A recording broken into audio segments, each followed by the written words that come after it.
ir Justina Adomaičienė. Šiuose Dievo namuose susirinkome iškilmėms. Čia Irmantas ir Justina pradės savo šeimos gyvenimą, todėl mes visi sveikiname juos ir linkėdami laimės paremkime nuoširdžią maldą.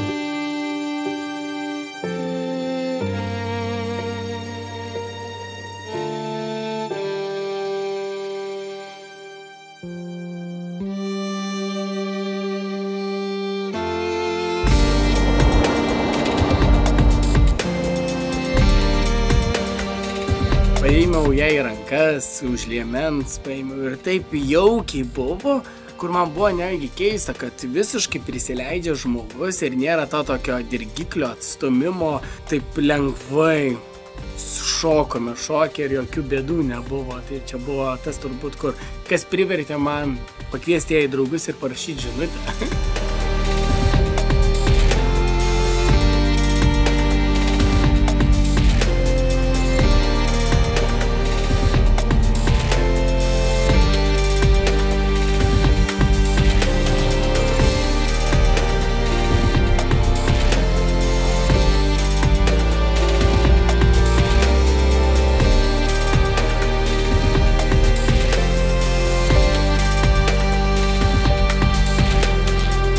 Aš Irmantas, imu tave Justiną, savo žmoną, ir prisiekiu visada būti tau ištikimas. Kai laimė lydės, Ar vargas suspaus, kai sveikata atvers, ar ligos suims, visą gyvenimą tave mylėsiu ir gerbsiu. te padeda man Dievas.